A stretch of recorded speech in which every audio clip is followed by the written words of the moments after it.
చీపురుపల్లి చాలా ఉంది చెప్పడానికి. పెద్ద పెద్ద చదువులు చదువుకోవడానికి అవకాశం వచ్చింది. MBA చేయడానికి సీట్ వచ్చింది. ఒక కంపెనీ స్పాన్సర్షిప్ చేశారు. అంటే కంపెనీ చదివిస్తారు, వాళ్ళే ఉద్యోగం ఇస్తారు. MCOM చదివించడానికి ఒక కాలేజీ వాళ్ళు స్పాన్సర్షిప్ చేశారు. వాళ్ళే MCOM చదివిస్తారు, వాళ్ళే ఉద్యోగం కాలేజీ లెక్చరర్కి ఉద్యోగం ఇస్తారు. రెండిట్లో ఏం చేద్దామని అనుకుంటుంటే నా BCom అయ్యేసరికి మా నాన్నగారు చనిపోయారు. ఇక చదువుకోవడానికి అవకాశం లేదు. మళ్ళీ ఉద్యోగంలో చేరాల్సి వచ్చింది. మా తమ్ముడు, 2 చెల్లెళ్ళు, మా అమ్మగారు వీళ్ళందరినీ పోషించారు. మళ్ళీ ఉద్యోగంలో చేరాను. ఎలక్ట్రిసిటీ డిపార్ట్మెంట్లో, మా నాన్నగారు చేసిన డిపార్ట్మెంట్లోనే ఉద్యోగంలో చేరాను. ఇదే జిల్లాలో కాశీబుగ్గలో 7 సంవత్సరాలు జాబ్ చేశాను. ఇక్కడ నిరాహార దీక్షలు కూడా చేశాను 2 రోజులు. ఇక్కడ సూపరింటెండెంట్ ఇంజనీర్ ఆఫీసు ఉండేది, ఇప్పుడు ఎక్కడ ఉందో దాని ఎదురుగా 2 రోజులు నిరాహార దీక్ష కూడా చేశాను యూనియన్ లీడర్గా ఆ దినాల్లో. ఆ తర్వాత విశాఖపట్నం వెళ్ళిపోయాం. అక్కడి నుంచి నర్సీపట్నం వెళ్ళిపోయాం. మా తమ్ముడికి మెంటల్ వచ్చింది. ఇక్కడ ఉండగానే, ఇక్కడ కాశీబుగ్గలు ఉండగానే దాని ముందే మెంటల్ వచ్చింది. 7 సంవత్సరాలు వాడు చాలా బాధలు పడ్డాడు. ఒక్కడే తమ్ముడు. వాడి దయ్యాలు పట్టుకున్నాయి, చాలా అనేకమైన దయ్యాలు పట్టుకున్నాయి. ఆ దయ్యాలతో వాడు బాధపడలేక 7 సంవత్సరాలు మేము ఎంతమంది దగ్గరగా తిప్పాము. వాడు బాగుపడలేదు. ఇల్లు వదిలిపెట్టి వెళ్ళిపోయాడు. మళ్ళీ ఇంటికి రాలేదు. ఇప్పటి వరకు ఎక్కడున్నాడో తెలియదు. అలాగ అయిపోయిన తర్వాత వైజాగ్ వెళ్ళిపోయాం. అప్పటికి నాకు పెళ్ళి అయింది. 2 పిల్లలు, ఒక అమ్మాయి, ఒక అబ్బాయి. వైజాగ్ వెళ్ళిన తర్వాత శక్తుల సాధనలు ప్రారంభించారు. అప్పటికే జ్యోతిష్యం నేర్చుకున్నాను. జాతకాలు చెప్పాను, ముహూర్తాలు పెట్టాను, వాస్తులు చెప్పాను, చాలా చేశాను. శక్తుల సాధనలు చేశాను. ఓ రోజు రాత్రి ఓ శక్తి సాధన నేను ధ్యానిస్తూ ఉండగా, సాధన చేస్తుండగా ఒక బంగారు రంగు స్త్రీమూర్తి దగ మెరుస్తున్న ఎదురుగా వచ్చి నిలబడింది. అంతర్ధానం అయిపోయింది. ఆ తర్వాత ఒక బంగారు రంగు చేయి పైనుంచి కిందకు వస్తుంటే నేను అనుకున్నాను, ఇందాక దేవి వచ్చింది, నన్ను పరీక్షించింది, నేను నిలబడ్డాను, పర్వాలేదు. ఇప్పుడు దేవి హస్తం వస్తుంది, నన్ను తాకుతుంది, నాకు సిద్ధులు వస్తాయి. నేను మనసులో అనుకుంటున్నాను, అరే కోటేశ్వరరావు, నీ జాతకం మారిపోయిందిరా, రేపటి నుంచి నీ పేరు కోటేశ్వరరావు కాదు, కోటేశ్వర బాబా అని మనసులో అనుకుంటున్నాను. ఈ లోపల ఆ చెయ్యి వచ్చి నా తల పట్టుకొని ఒక లేపడం, మెడ నరాలు సాగిపోతున్నాయి, వెన్నపూస సాగిపోతుంది, గుడ్లు బయటకు వస్తున్నాయి. చాలా శ్రమ పడుతున్నాను. గురుదేవ గురుదేవ గురుదేవ అనుకుంటూ కూర్చున్నాను. ఒక గంట తర్వాత ఆ చెయ్యి నన్ను వదిలేసి నా ప్రాణం నాలోకి వచ్చి మర్నాడు మా గురువుగారికి అడిగాను, ఏమండి గురుగారు ఇలా జరిగింది అంటే, కొంపలు ముంచేసావన్నాడు. నేను ఎవరు కొంప ముంచలేదండి, నా కొంప మునిగిపోయి ఉండేది నిన్న అంటే, ఆ మంత్రానికి సైడ్ ఎఫెక్ట్ ఉందయ్యా, ఆ మంత్రదేవత పరీక్షిస్తుంది, నిలబడితే పర్వాలేదు, లేకపోతే నడుము విరిచి రక్తం తాగేస్తుంది. నువ్వు నిలబడ్డావు కాబట్టి పర్వాలేదు, యవనస్తుడు కదా, మళ్ళా చెయ్యొద్దు, కొన్నాళ్ళు ఆపేసే అన్నాడు. మరి ముందెందుకండి చెప్పలేదంటే, నువ్వు చేస్తే నీకు ఫలిస్తే నేను చేద్దామని నీకు చెప్పలేదా? చూడండి, తెలియదు.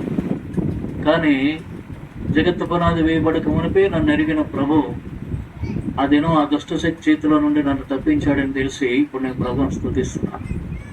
అదైన తర్వాత ఉద్యోగానికి సెలవు కూడా పెట్టకుండా కొన్ని కారణాలతో అక్కడక్కడ తిరగటం ప్రారంభించాను. నేను నా భార్యను తీసుకుని, మా భార్య వాళ్ళది పుట్టింటి భువనేశ్వర్ వెళ్ళాం.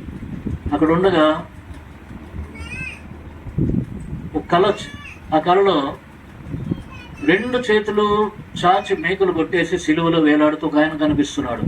తలంతా విరబోసుకుని ఉన్నాడు. ముఖమంతా తల మీద ముండ్ల కిరీటం ఉంది. ముఖమంతా నల్లటి మచ్చలు, స్ఫోటక మచ్చల్లాగా ఉన్నాయి. అసహ్యం ఉన్నాడు. శరీరం అంతా రక్తసిక్తమైపోయింది. ఒక అంగవస్త్రం మాత్రం కట్టుకున్నాడు. ఆయన విస్ఫారితమైన తెల్లటి కనులతో నా వైపు చూస్తూ ఉన్నాడు. ఆయన ఎవరో నాకు తెలియదు. మా పెద్దమ్మ గారు, మా అమ్మగారు పెద్దక్కయ్య, మా పెద్దమ్మ గారు అప్పటికే ప్రభువును అంగీకరించింది. 10-15 ఏళ్ళ పూర్వం. అప్పటికి ఆమె పక్కన పూరిలో ఉండేది. వాళ్ళ ఇంటికి వెళ్ళారు. పెద్దమ్మ ఇలాగ ఎవరో కనబడ్డారంటే, యేసుప్రభురా. మనం ఫోటోల్లో చూస్తున్న యేసుప్రభు చాలా అందంగా ఉన్నాడు, నేను చూసిన ఆయన చాలా అసహ్యంగా ఉన్నాడు అని అంటే, ఆయన స్వరూపము సొగసు లేనివాడుగా చేయబడ్డాడు అని రాయబడింది బైబిల్లో సిలువలో ఉన్నప్పుడు. కాబట్టి ఆ సిలువలో ఉన్న నిజ రూపంతోనే నీకు దర్శనం ఇచ్చాడా, నువ్వు ధన్యుడివి అని అన్నా. నాకు యేసుప్రభు అంటే ఇష్టం ఉండేది కాదు. సర్లే అన్ను ఊరుకున్నాను, మళ్ళీ వెళ్ళిపోయాను. మళ్ళీ 2 నెలలకి మళ్ళీ అదే కళ వచ్చింది. మళ్ళీ వెళ్ళి మా పెద్దమ్మకి చెప్పారు. పెద్దమ్మ మళ్ళీ అదే కళ వచ్చిందని. ఆమంది, యేసుప్రభు నిన్ను పిలుస్తున్నాడు రా అంది. నిన్ను పిలిచాడు సారదా, మతం మార్చుకుని మా పరువు తీసేసావు, నన్ను కూడా పిలవాలా? యేసుప్రభు నిజమైన దేవుడు, ఆయన పట్టుకుంటే నువ్వెక్కడికి పోతావు అంది. తప్పించుకు తిరుగువాడు ధన్యుడు సుమతి అని. మీ యేసుప్రభు మాత్రం నేను దొరకను, ఎలా తప్పించుకోవాలో నాకు బాగా తెలుసు అని నన్ను ఇట్లా వాదించుకున్నాను. నీ సంగతి నీ యేసుప్రభు సంగతి చెప్తాను ఉండని వాళ్ళ ఇంట్లోనే జాతకాలు చెప్పడం స్టార్ట్ చేశారు. వాళ్ళ వీధి గుమ్మంలో పెద్ద టేబుల్ వేసి ఆ టేబుల్ మీద అక్కడ టేబుల్ చైరు వేసుకొని కూర్చునేవాడిని. రుద్రాక్షమాల, స్ఫటికమాల, తులసిమాల, ఈ 8 వేళ్లకి 8 జాతిరాళ్ళు, ఉంగరాలు, తాయెత్తులు, గీతులు అన్నీ కొట్టుకుని ముఖానికి 3 బొట్లు ఇవన్నీ పెట్టుకొని అక్కడ జాతకాలు చెప్పడం స్టార్ట్ చేసి, నేను శక్తుల సాధనలు చేస్తున్నప్పుడు నాకు కొన్ని శక్తులు వచ్చాయి. నేను ఇట్లా చిటికలు వేస్తే వాసనలు వచ్చాయి. ఈ చిటికేసి మీకు పరవన్న వాసన వస్తుందంటే అక్కడ ఉన్న వాళ్ళ పరవన్న వాసన వచ్చాయి. మళ్ళీ చిటికేసి మీకు ఇంకా పువ్వుల వాసన వస్తుందంటే ఆ పువ్వుల వాసన వచ్చేది. ఇట్లా వీటి మీద జాతకాలు చెప్పేవాడు. అక్కడ జాతకాలు చెప్పడం స్టార్ట్ చేసి ఆ పూరీలు. ఒకసారి ఉదయాన్నే నేను కూర్చున్నాను, మా పెద్దమ్మ స్నానంకి వెళ్ళింది. ఒక యవనస్తుడు వచ్చాడు, వాళ్ళ చర్చికి వెళ్ళే యవనస్తుడు. అమ్మగారు అనుకుంటూ వచ్చాడు. ఏం కావాలంటే ప్రార్థన కావాలా. దేనికి? సముద్రం మీద వేటకి వెళ్తాం, వాళ్ళు జానరాళ్ళు. సముద్రం మీద వేటకి వెళ్తాము, చేపల వేటకి, ప్రార్థన కావాలంటే ఆమె ఇప్పుడు రాదురా అన్నా. మరి ఏం చేయాలన్నారు? నీకేం కావాలి? కోణం చెప్ప కావాలి సార్ అన్నారు. ఒక చిటికేసి వాసన చూపించాడు. వచ్చిందా వాసన? వచ్చింది సార్. కోణం చెప్ప పడుతుంది పో అన్నా. నిజంగానే అన్నాడు. మళ్ళీ మరో చిటికేసి మరో వాసన చూపించా. వచ్చిందంటే వచ్చిందన్నాడు. 2 కోణం చేపలు పడతాయి పోవాలి. మరి ప్రార్థన అన్నాడు. ఇంకా ఆమె ఇప్పుడు రాదు, నీ టైం అయిపోతే వెళ్ళిపో అంటే వెళ్ళిపోయాడు. సాయంత్రం ఇన్ని చేపలు తీసుకుని వచ్చాడు. మా పెద్దమ్మ వాడు చీచి వెధవా చేపలు తెచ్చేవేంటారు అంటే, మీకు కాదు అమ్మగారు, సారికి తెచ్చారు అన్నాడు. ఏమైందిరా అంటే, కోణం చేపలు పడ్డాయి సార్ అని అన్నాడు. కోణం చేపలు ఆయన వల్ల పడ్డాయి, ఆయన నా వల్ల పడ్డాడు. అక్కడి నుంచి అమ్మగారు మంత్రం అంట మానేశాడు సార్, అమ్మగారు ప్రార్థన అంట మానేశాడు సార్, మంత్రం వేయండి సార్ అని కొట్టుకొచ్చేవాడు. వాడిని మన దేవతలు మన దేవుళ్ళే కరెక్ట్, ఆయన అప్పు తెచ్చుకున్న దేవుడు, ఎక్కడో ఫారిన్ దేవుడు, ఆ దేవుడు మనకెందుకు అని చెప్పి తీసుకుపోయి వాడిని గుళ్ళు గోపురాలు తిప్పి వాడిని మళ్ళీ ఆ సంఘాల బయటకు తీసుకు, వాడితో పాటు వాని స్నేహితులు కూడా బయటకు ఇచ్చేసాడు. యేసుప్రభు అంటే నాకు ఇష్టం ఉండేది కాదు. మా పెద్దమ్మన్నది, ఒరే నువ్వు సౌలు సంఘాన్ని పాడు చేసినట్టు సంఘాన్ని పాడు చేస్తున్నావురా, యేసుప్రభు చూస్తూ ఊరుకోడరా. నేను అన్నాను, చాలా దుర్మార్గం. ఆ మాట తలుచుకుంటేనే నాకు భయం వేస్తుంది. ఇప్పుడు యేసుప్రభు నన్నెట్లా క్షమించాడా అనుకుంటాను. నేనన్నాను, ఏం చేస్తాడు మీ యేసుప్రభు? మా ఆంజనేయుడు తోకతో కొడితే మీ యేసుప్రభు పూరి సముద్రంలో పడతాడు, గదతో కూడా కొట్టక్కర్లేదు, అంత పవర్ఫుల్ తెలుసా మావాడు అని అన్నా. మా పెద్దమ్మ పాప కళ్ళ నీళ్ళు పెట్టుకుని వెళ్ళిపోయింది. అంత నీచుంది. నేను ఇంటర్మీడియట్లోనే ఎవరో ఈ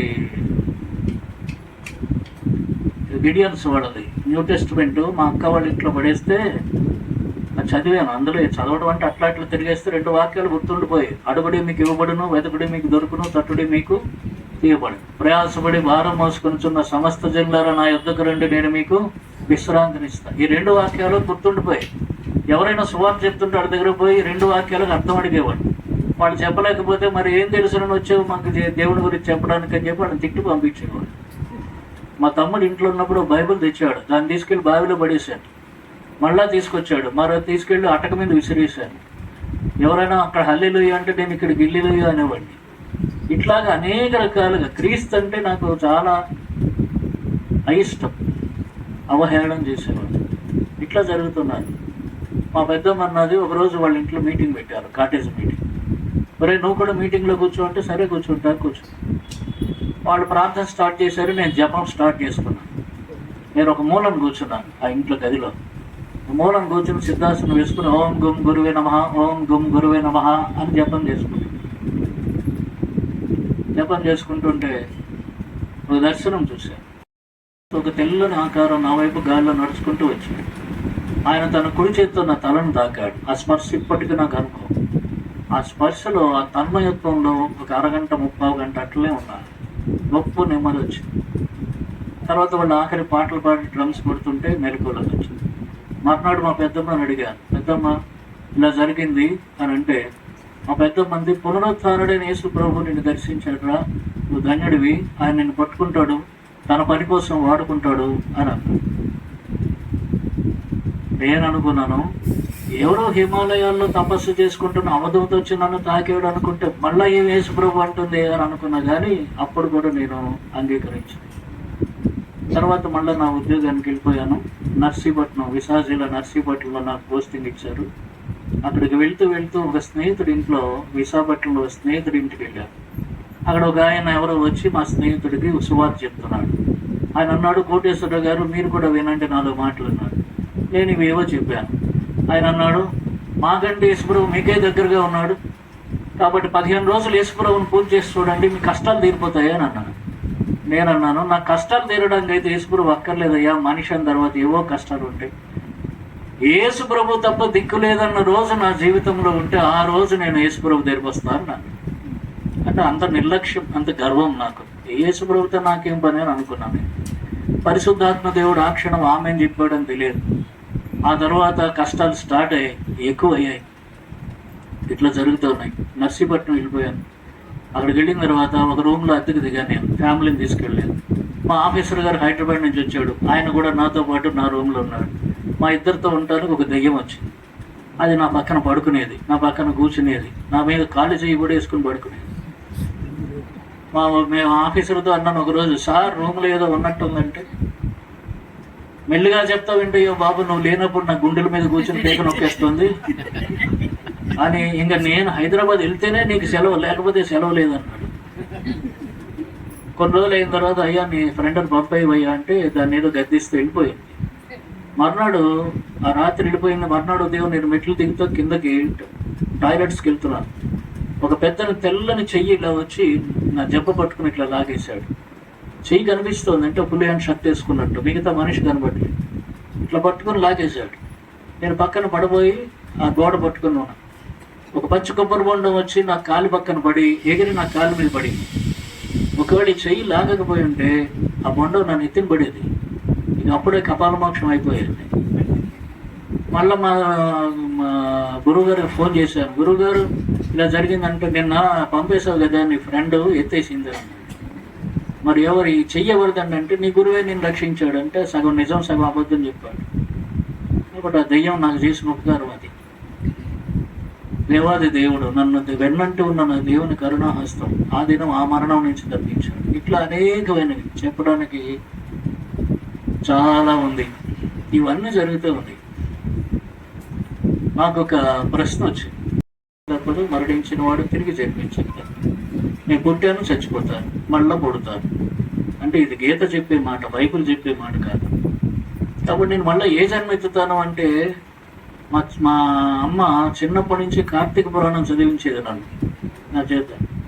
ఆ కార్తీక పురాణంలో కథ ఉంటుంది. ఈ బ్రాహ్మణుడు గత జన్మలో పాపం చేసి ఈ జన్మలో కుక్కగా పుట్టినో అని.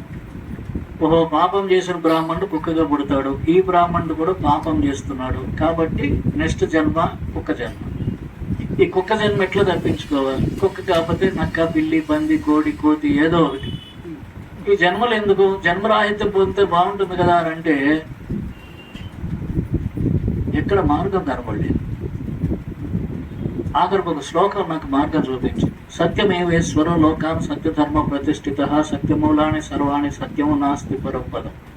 సత్యమే భగవంతుడు, సత్యం నాస్తి పరంపదం. సత్యం ద్వారా తప్ప పరమపదం మోక్షం లేదు. ఈ సత్యం ఎవరని చూస్తుంటే నేను పూజ చేస్తున్న దేవతలు ఎవరిలో సత్యం కనపడలేదు. రోడ్డు మీదకి వస్తే ఆ జూ పార్క్ దగ్గర గోడ మీద ఒక వాక్యం కనిపించేది, నేనే మార్గము సత్యము జీవము, నా ద్వారా తప్ప ఎవడు తండ్రి యొద్దకు రాడు, యేసు. అది నమ్మలేదు నేను. చిన్నప్పుడు మా అమ్మని అడిగాను, బైబిల్ ఏముందంటే పాత నిబంధన గ్రంథం, కొత్త నిబంధన గ్రంథం, 2 గ్రంథాలు ఉన్నాయి. పాత నిబంధన గ్రంథం అంతా సత్యం, కొత్త నిబంధన గ్రంథం అంతా అసత్యం, వాళ్ళు రాసుకున్నారు అని చెప్పి.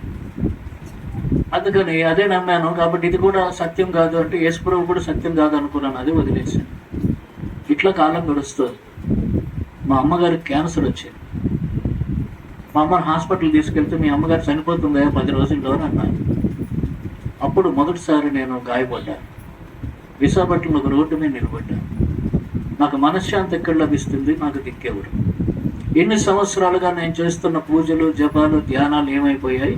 నాకు మనశ్శాంతి ఎక్కడ లభిస్తుంది? నాకు దిక్కెవరు అన్నప్పుడు ఒక మెల్లని స్వరం నా చెవి దగ్గర వినిపించింది, నువ్వు యేసు ప్రభువుని ఆశ్రయించు, నీకు మనశ్శాంతి లభిస్తుంది. ఆకాశంలో నుంచి వినబడిన స్వరానికి లోబడ్డాను. వెంటనే అనుకున్న, ప్రభువా, నువ్వు నాకు నిజంగా మనశ్శాంతి ఇస్తే నేను నీకోసం బతుకుతాను అనుకున్నాను. తరువాత మా అమ్మగారు చనిపోయారు. ఆమె క్రియలు పూర్తి చేశాను. రాజ్ కుమార్ అనే స్నేహితుడు నాతో పాటు ఉద్యోగం చేసేవాడు. ఆయన అడిగితే ఒక బైబిల్ ఇచ్చాడు. బైబిల్ చదువుకుంటూ ఉన్నాను. నా మెడలో 6 ముఖాల రుద్రాక్షమాల, దాని మీద 108 స్ఫటికమాల, దాని మీద 108 తులసిమాల, ఈ 8 వేళ్లకి 8 జాతిరాలు, ఉంగరాలు, కోయిదొరలతో స్నేహం చేసి తాయెత్తులు కట్టడం నేర్చుకున్నాను. తాయెత్తులు ఇవన్నీ ఉండేవి. ఇవన్నీ తీసేశాను. 3 బొట్లు పెట్టుకునేవాడిని, అవి చెరిపేశాను. లాస్ట్లో జంధ్యం తీస్తుంటే నా భార్య అడిగింది, బావా అదెందుకు తీసేస్తున్నావు అంటే, నాకు ఇవి అక్కర్లేదు, నేను యేసుప్రభువుని కొలుస్తానన్నా. అంటే ఆ మంది అయితే నేను కూడా యేసుప్రభువుని కొలుస్తాను. నిజమా అంటే నిజమా. ప్రార్థన చేసుకుందాం అంటే చేసుకుందాం. సరైన మోకాళ్ళు అయితే మోకరిల్లింది. ఇద్దరం ప్రార్థన చేసుకున్నాం. నేను అనుకున్నాను, ఈమె నన్ను ఎంత సతాయిస్తుందో అనుకుంటే ఈవేంటి వెంటనే ఒప్పుకుంటున్నాను, నాకు అర్థం కాలేదు. కానీ విశేషం ఏమిటంటే, ఆమె అప్పటికి 10 సంవత్సరాలు బట్టి బాత్రూంలో ప్రార్థన చేస్తున్నదిట, ప్రభువా నా భావన మార్చు, నా భావన మార్చు. ఆమె చిన్నప్పుడే యేసుప్రభువుని అంగీకరించింది, బాల్యంలోనే. వాళ్ళ ఇంట్లో తాపులు తన్నేరు, కొట్టారు, చాలా చేశారు, బాధ పెట్టారు. మా ఇంటికి వచ్చిన తర్వాత ఇక్కడ ఏం అవకాశం కనబడలేదు. ఆమె నోరు మూసుకుని ఉన్నది, కానీ ఎప్పుడు దీపం పెట్టలేదు అని మా అమ్మ కూడా 2 అటు ఇటు వేసేది బాత్రూంలో తీసుకుపోయి. అయినా సరే సహించింది. కనుక ఆమె బాధ ఏమిటంటే, 10 సంవత్సరాల ప్రార్థనకి ఇప్పుడు జవాబు దొరికింది అని సంతోషంతో తాను నాతో ఏకీభవించింది. అట్లాగే ఈ భక్సింగ్ సహవాసంలోని హెర్మోను ప్రార్థనా మందిరం అని అక్కడికి వెళ్ళాం 1999 ఫిబ్రవరి 7వ తారీఖున. ఎక్కడికి వెళ్ళాలి సంఘానికి, చర్చికి అని అంటే, అక్కడ 32 చర్చిలు ఉండేవి అప్పుడు, ఇప్పుడు ఇంకెక్కువ ఉంటాయి. మా రాజ్ కుమార్ బ్రదర్ అన్నాడు, ఏ చర్చికి వెళ్ళొద్దండి అని అన్నాడు. మరి ఏం చేయాలంటే, ప్రార్థన చేసుకోండి, ప్రభు నడిపిస్తాడని అన్నాడు. 3 నెలలు మేము ప్రార్థన చేసుకున్న తర్వాత ఈ సహవాసంలో నడిపించబడి అక్కడికి వెళ్ళిన తర్వాత ప్రభు సన్నిధిని అనుభవించాం. ఒకరోజు రాత్రి బైబిల్ స్టడీలో దేవుడు మాట్లాడాడు. యోహాను సువార్త 3వ అధ్యాయం 3వ వచనం 5వ వచనం ద్వారా, ఒకడు క్రొత్తగా జన్మించితేనే కానీ దేవుని రాజ్యం చూడడని నీతో నిశ్చయంగా చెప్పుచున్నాను. ఒకడు నీటి మూలంగాను ఆత్మ మూలంగాను జన్మించితేనే కానీ దేవుని రాజ్యంలో ప్రవేశించలేడని నీతో నిశ్చయంగా చెప్పుచున్నానన్న మాటలు యోహాను సువార్త 3వ అధ్యాయం 3-5 వచనాలు. నా చిరకాల వాంఛ నెరవేరి ప్రభు నాతో మాట్లాడుతూ వచ్చాడు తన దాసుడి ద్వారా, నువ్వు పాపేవి కనుక నీకు మనశ్శాంతి లేదు. నీ పాపముల విషయమై నేను చనిపోయాను, సభా చేయబడ్డాను, తిరిగి లేచాను. ఇప్పుడు నీ పాపములు ఒప్పుకుంటే నేను క్షమించడానికి సిద్ధంగా ఉన్నాను. యేసు రక్తం ప్రతి పాపము నుండి మనల్ని పవిత్రులుగా చేయను అన్న వాక్యం నమ్మాను. మనము మన పాపములను ఒప్పుకొని ఎడల ఆయన నమ్మదగిన వాడు, నీతిమంతుడు గనుక మన పాపములను క్షమించి సమస్త దుర్నీతి నుండి మనల్ని పవిత్రులుగా చేయనన్న వాక్యం నమ్మాను. నా పాపములు ఒప్పుకున్నాను. ప్రభు నా పాపాలు క్షమించాడు. తన రక్తంతో నన్ను గడిగి పవిత్రపరిచాడు. ఒక గొప్ప వెలుగు నా హృదయంలో ప్రవేశించి నా హృదయమంతా వెలుగుమైంది. గొప్ప సంతోషం నా సొంతమైంది. ఆ రోజు రాత్రి నా భార్య కూడా ప్రభువుని అంగీకరించింది. తర్వాత మా 2 చెల్లెలు, తర్వాత మా 2 పిల్లలు అలా ప్రభువుని అంగీకరించారు. ప్రభు సేవకు పిలిస్తే ఉద్యోగానికి రాజీనామా చేసి సేవకు రావడానికి ప్రభు కృపనిచ్చాడు. సేవలో చాలా అనుభవాలు, అవన్నీ ఇప్పుడు చెప్పలేను. కానీ మొట్టమొదటి సేవ కోసం ఇక్కడికే వచ్చాను. ఇక్కడ ఈ పట్టణంలో ఇక్కడ 2 ఏళ్ళు, అక్కడ 1 సంవత్సరం, 3 సంవత్సరాలు చేయడం జరిగింది. తర్వాత కందుకూరు వెళ్ళాము. కందుకూరులో చాలా పరిస్థితులు గుండా వెళ్ళాము. కందుకూరులో ఉన్నప్పుడు చాలా శ్రమలు వచ్చాయి. ప్రభువా నాకు మంచి స్థితిని మళ్ళీ ఇస్తావా అని అడిగాను. ప్రభు నీకేం కావాలి ఇస్తాను అని అన్నాడు. నాకు ఎలా తెలుస్తుంది అన్నాడు. నీకేం కావాలి అన్నాడు. ఇప్పుడు మధ్యాహ్నం 12 అయింది, 2 గంటలలోపు వర్షం పడాలి, ఊర్లో ఎక్కడ పడొద్దు, నా ముందే పడాలి అని చెప్పాను. సరే అన్నాడు ప్రభు. ఈ లోపల వేరే డినామినేషన్ పాస్టర్ గారు ఒక ఆయన వచ్చి, అన్న నేను ఒక బైక్ కొనుక్కుంటాను, నాతో రండి అంటే వెళ్ళాను. బైక్ ఆయన అన్ని సెలెక్ట్ చేసుకున్నాడు. అంత ఫార్మాలిటీస్ అయిపోయాయి. నేను ఆ టీవీఎస్ షోరూంలో అవతల వైపు తిరిగి కూర్చున్నాను. నా వీపు మీద నీళ్లు పడ్డాయి. ఎవరయ్యా నీళ్ళు చల్లుతున్నారంటే, ఇక్కడ ఎవరున్నారు సార్ అని అన్నాడు సేల్స్ మ్యాన్. అంటే లేదు, మళ్ళీ నీళ్లు పడ్డాయి. బయటకు వచ్చి చూశాను. అంటే గుమ్మంలో కూర్చొని ఉన్నాను షట్టర్లో. వెనక్కి తిరిగి 2 అడుగులు ముందుకేసి వస్తే ఒక మేఘం నన్ను చూసి నవ్వుతున్నట్టుగా ఉన్నాను. నేను ఎట్లా అయితే గుమ్మంలోకి వచ్చానో ఆ మేఘాల్లో నుంచి నీళ్ళు ఒక్కసారి నా మీద పడ్డాయి, నా ఎదురుగా పడ్డాయి. ఈయన బైక్ తీసుకున్నాడు, ఊరంతా తిరిగి రా అని చెప్పాను. తిరిగి వచ్చాడు. వర్షం పడిందా అంటే ఎక్కడ పడలేదు అన్నా. ఇక్కడ పడింది. కనుక గిద్యోను దేవుడు నా దేవుడు, మన దేవుడు. ఆ దినాల్లో ఉన్నట్లుగా తన ప్రజల పక్షంగా, తన దాసుల పక్షంగా పనిచేసినట్లుగా ఈ దినాల్లో కూడా పనిచేస్తూ ఉన్నాడు. చెప్పాను కదా, నాకు 3 సార్లు హార్ట్ అటాక్ వచ్చింది. మొదటిసారి హార్ట్ అటాక్ వచ్చింది, అది నాకే తెలుసు. మర్నాడు యూత్ రిట్రీట్ ఉంది మా దగ్గర. ఇప్పుడు నేను ఏమైనా ఐసీయూలో పెడతారు, ఇదంతా జరగదు. అందుకని ఒక సార్బిట్రేట్ మాత్రం నాలుగు కింద పెట్టుకుని ఎట్లనో ప్రార్థన చేసుకుని ఊరుకున్నాను. 15 రోజుల తర్వాత డాక్టర్ దగ్గరికి వెళ్ళాను. డాక్టర్ గారు ఏమన్నాడంటే, నీ 2 వెయిన్స్ బ్లాక్ అయిపోయాయి. ఆ రోజు నీ గుండె కొద్దిసేపు ఆగిపోయి మళ్ళీ పనిచేసిందని అన్నారు. సరే, ఏదో ట్రీట్మెంట్ చేశారు. ఆయన బైపాస్ సర్జరీ చేయాలన్నాడు. అదంతా ఏం కాలేదు, ప్రార్థన చేసుకున్నాం, ఏదో ట్రీట్మెంట్ చేశారు, తగ్గింది. మళ్ళా సంవత్సరానికి, మళ్ళీ అదే రోజున సంవత్సరానికి మళ్ళీ హార్ట్ అటాక్. ఈసారి భయంకరంగా వచ్చినప్పుడు హాస్పిటల్కి తీసుకెళ్తున్నారు. ఆ నొప్పి నేను తట్టుకోవడం చాలా కష్టంగా ఉంది, ప్రాణం పోతుంది. మా డాక్టర్ గారికి హాస్పిటల్ లేదు, వేరే హాస్పిటల్ పంపాడు. ఆ డాక్టర్ గారు లేడు, ఆయన జిమ్లో ఉన్నాడు. ఆయన వేరే డాక్టర్ ఫోన్ చేశాడు, ఆయన రావాలి. ఈ లోపల మా దగ్గర ₹1 లేదు, ఏం చేయాలో తెలియదు. హాస్పిటల్కి అయితే పోయాం. తీరా వాళ్ళు ఏమన్నంటే, ఆ హాస్పిటల్లో ₹1,00,000 లేదా కనీసం 50,000 డిపాజిట్ చేస్తే ఐసీయూలో జాయిన్ చేసుకుంటారు, లేకపోతే చేసుకుంటారు. మమ్మల్ని ఏం అడగలేదు, ఐసీయూలో పెట్టేశారు. ట్రీట్మెంట్ వాళ్ళే చేస్తున్నారు. ఇంత పెద్ద బ్లడ్ క్లాట్ వచ్చింది ఇక్కడ, అది కరిగేంత వరకు నొప్పి తగ్గలేదు. అయితే ఇంటి దగ్గర నుంచి ప్రారంభించిన దగ్గర నుంచి ఈ బ్లడ్ క్లాట్ కరిగి నొప్పి తగ్గేంత వరకు ఒక 2 పెద్ద చేతులు, పెద్ద విశాలమైన అరచేతులు నన్ను పట్టుకున్నాయి, నా వీపు వెనకర. అట్లా ఆ నొప్పి తగ్గేంత వరకు ఆ చేతులు నన్ను విడిచిపెట్టి. కనుక అలాగను ప్రభు చూడము, నా అరచేతుల్లో నేను చిక్కుతున్నానన్నట్టు ప్రభు తన చేతుల్లో పోషిస్తూ భద్రపరుస్తూ. ఆ తర్వాత అక్కడి నుంచి నాకు ఒక చిన్న పల్లెటూరు ట్రాన్స్ఫర్ చేశారు. అంటే ఆరోగ్యం పాడైపోయింది. నా భార్యకి అప్పటికి 2 సార్లు హెమిపరిసిస్ స్ట్రోక్, అంటే పెరాలసిస్ స్ట్రోక్ వచ్చింది అదే సంవత్సరాలు. 2 ఆరోగ్యాలు పాడైపోయాయి. మా అబ్బాయి హైదరాబాద్ చదువుతున్నాడు. హైదరాబాద్కి ఏదైనా చిన్న సంఘానికి వేయండి, అక్కడ ఉంటాము, సేవ చేసుకుంటామంటే అప్లికేషన్ పెట్టుకున్నాం, లెటర్ పెట్టుకున్నారు. లెటర్ పెట్టాం. పెడితే డాక్టరు, హాస్పిటలు, రోడ్డు, బస్సు లేని చోటుకి వేశారు. రోడ్డు ఉంది, బస్సు లేదు, డాక్టర్ లేడు, హాస్పిటల్ లేదు, మెడికల్ స్టోర్ లేదు. అలాంటి చోటుకి ఎంచి వేశారు. సరే వేశారు కదా, ఫిలిప్ గారు సంతకం పెట్టాడు. ఆయన సంతకానికి లోబడి వెళ్ళిపోయాను. అక్కడికి వెళ్ళిన తర్వాత మంచి ఆరోగ్యం వచ్చింది. అయితే ఒకరోజు రాత్రి సడన్గా హార్ట్ పెయిన్ స్టార్ట్ అయ్యింది. ప్రతి కీలు నొప్పి పెడుతున్నాయి. ఏడుపు దానంతట అదే వస్తుంది, నేను ఏడవక్కర్లేదు. ఏడుపు అదే వస్తుంది, నొప్పి వస్తుంది, ప్రాణం పోతుంది. నా భార్యకు అర్థమైంది, ఎందుకంటే శరీరం అంతా బ్లాక్ అయిపోతుంది. నా భార్యకు అర్థమైంది, ఏం చేయలేం, ఏమీ చేయలేం, చనిపోవటం తప్ప చేయగలిగేది. ఆ స్థితిలో మూలుగుతున్నాను, ఏడుస్తున్నాను. నా భార్య అట్లా దీనంగా చూస్తుంది, ఆమె ఏం చేయలేదు. మేమున్న ఇంటిలో చిన్న పెంకుటిల్లు, అది మందిరం మీద చిన్న పెంకుటిల్లు. ఆ సీలింగ్ దగ్గర, రూఫ్ దగ్గర వేడి స్టార్ట్ అయింది. ఆ వేడి ఇల్లంతా పరుచుకొని అలా కిందకు దిగింది. ఆ వేడి వచ్చి నన్ను తాకింది. ఆ వేడి నన్ను తాకటమే ఈ నొప్పులన్నీ ఒక్కసారి. ఒక ఆయన ఫోన్ చేస్తాడు, ఆయన కోసం ప్రార్థన చేయాలని. ఫోన్ మాత్రం నేను సైలెంట్లో పెట్టుకుంటూ అట్లా పెట్టి ఉంచాను. నా ఈ నొప్పులు తగ్గిపోయాయి. ఆయన ఫోన్ చేశాడు, అబ్రాహం అన్న నిద్రపట్టట్లేదు, ప్రార్థన చేస్తాను అని. ప్రార్థన చేయగలిగాను. నిన్ను స్వస్థపరచు యెహోవాను నేను. బైబిల్లో, ఈ బైబిల్లో ఏ దేవుడు ఉన్నాడో ఆ దేవుడు నా పక్షంగా ఉన్నాడు.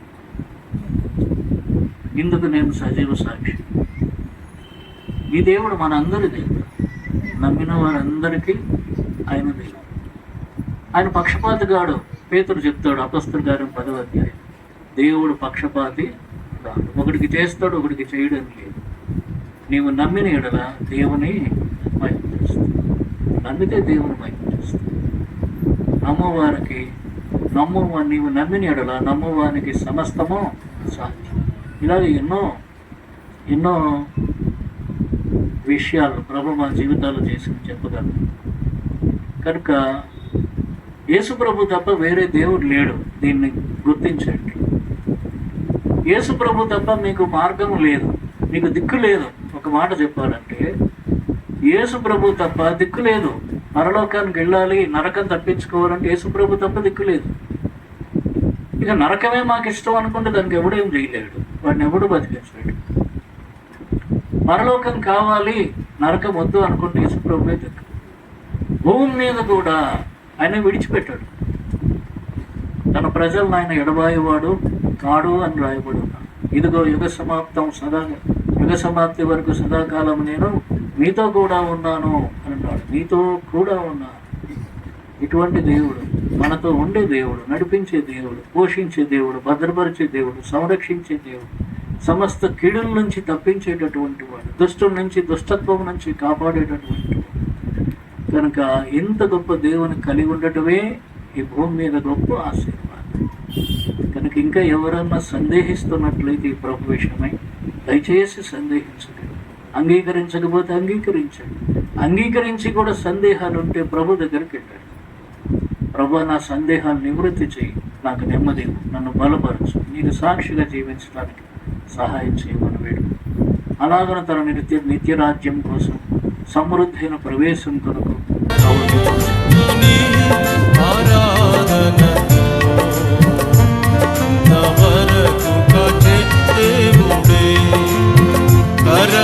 దర్శనము